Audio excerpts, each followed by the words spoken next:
This is Pennsylvania Newsmakers, a fast-paced, unrehearsed weekly discussion with and about the leaders who shape your world. And now, here's your host, Terry Madonna.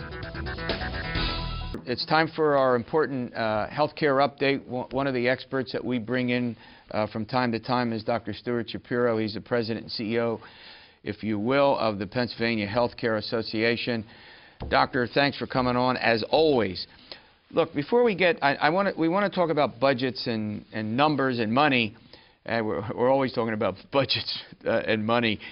But I want to spend a moment or two talking about Medicaid expansion. The governor gave this speech. It didn't look like he closed the door completely on Medicaid expansion. By the way, we're talking about the option that governors have in legislatures to accept the Medicaid expansion paid for the first 3 years by the federal government, then after less money, 90%. Governor is not quite sure about that. Give me your perspective on that. Great. I've been working on national health insurance for 30 years. And I've got to tell you that Governor Corbett's decision was 100% right. Mm-hmm. The reason it was right is that we have an economy that cannot at this point absorb a $4 billion addition to the Medicaid program in Pennsylvania. Mm-hmm. Pennsylvania is second in the country on Medicaid expenditures as a percentage of its budget. It spends greater than a third of its budget already on Medicaid. If he had expanded Medicaid right now, 1 in 4 Pennsylvanians would be on Medicaid. That is unsustainable. Mm-hmm. The governor's a little bit like Wayne Gretzky. He doesn't look like him, but he thinks like him. He doesn't go where the puck is. He goes where the puck will be. And in this case, if the governor expanded Medicaid, it would add $4 billion to the budget. It couldn't be sustainable. And the Commonwealth's budget would have to cut back on services to the elderly, mm-hmm. to the disabled, to schools, to kids. If he had expanded Medicaid now, it would have caused massive cutbacks. So first, the governor was right. Second, the way he's approached this is he said, let's approach it and find a Pennsylvania way to do it with some flexibility. Mm-hmm. And he's asked the Secretary of HHS, he's thrown the ball to her, and he has said, federal government, work with me to do it in a way that we phase this in over time. Now it's up to the federal government. Yeah. The governor is right, and he's to be congratulated on this decision. Yeah, we've had some folks on who obviously have different views about this, which is why we have the program, because we want a variety of viewpoints. As you know, you've been on often over the years. What about the uncompensated care? What about the fact that physicians treat people who come in, they don't get compensated, hospitals? Is there another way? Would you suggest another way to handle that problem? Well, sure. There's all sorts of, what people aren't talking about is the way that the tax credits can be used mm-hmm. to buy insurance for people who are between the poverty level and 133% of the poverty level. There's still ways to use other mechanisms to get care.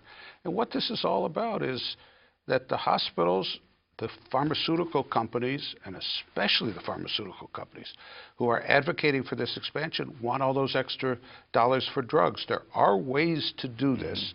The governor has asked for flexibility because he doesn't want to cut services to the elderly. And if he expanded Medicaid, services to the elderly would be cut. Mm-hmm. All right, let's turn our attention to, in general, the governor's health care budget. And there are a bunch of pieces to it. But in your sense, what do you think the most important aspects of the budget recommendations that dealt with health care? What did he say that you liked or you didn't like? Again, I want to come back to the governor as a priority setter. And I'm not here as an advocate for the governor. I'm here to talk about services to the elderly. And my job, and I get paid to represent the elderly. The governor said in his budget, the elderly and the sick elderly and the frail elderly and the disabled are a priority. And he made that very clear with his spending plan. He didn't go hog wild, mm-hmm. but he has begun to restore the dollars that were cut under the Rendell program for the elderly. And I think he deserves to be really congratulated for that. I want to say that again. The governor made services for the elderly a priority in this budget. You want to make a quick comment about the budget and where all that goes? Sure. Go ahead. As I said, the governor set the elderly as a priority in this budget. He didn't expand Obamacare, which was, I think, a wise decision. But there's still a long way to go for the services for the elderly. When Medicaid still dramatically underfunds what it the real cost of care in nursing homes. And unfortunately, because Obamacare so took dollars away from Medicare, and the federal government keeps looking for targets to save money, and they keep taking it away from the elderly, nursing homes in Pennsylvania still remain very, very fragile. And although the governor increased it a little bit this year, it's the first increase in 5 years. One of the subjects that we've done, for a decade on this program is tort reform. We've made some, adjustments. Every physician I talk to constantly brings up this business of defensive medicine. I'm practicing it. Do tests that maybe, I might otherwise not do. What's your sense about that? Where's this all heading? Right now, trial lawyers come to Pennsylvania and are attracted here like flies to flypaper. Pennsylvania is ranked second worst in the country. An example is there's an out-of-state law firm that has advertising full-page ads attacking and trolling for clients in nursing homes across the country, across the Commonwealth. 18 full-page ads in the last 2 or 3 weeks. 18, from Scranton to Washington.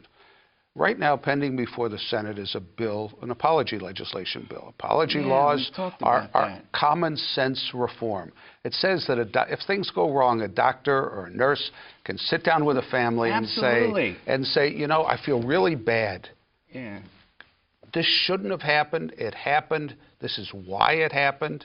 And if compensation is due, then it's paid. But let me just make the point. And not have what the doctor says be used in court, right? Isn't that the whole point? That's what the law does. It's as simple as that. Now, the fact that if they made a mistake, they can still be sued. Sure. But just that dialogue, that discussion can't be used against them. Now, that's common sense reform.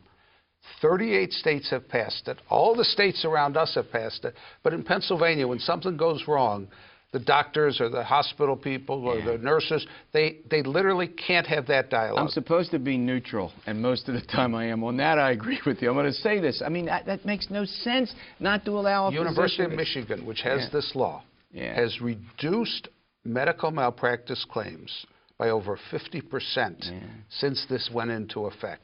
This is common sense reform. It ought to pass the Senate. Last year it passed the House. We have about 50 seconds left. Tell me where you think, that's right. Tell me where you think it's going to go. It's in the Senate. Okay. We hope it's going to pass. It passed the House last year overwhelmingly. 85% of the Democrats and Republicans voted for it. Wow. This is bipartisan in the Pennsylvania Senate. It's sitting there, and all we can do is ask that the Pennsylvania senators move first-rate common sense reform. Thanks for the update, as always. All right, we'll see you next week for another edition of Pennsylvania Newsmakers, and as always, stay well.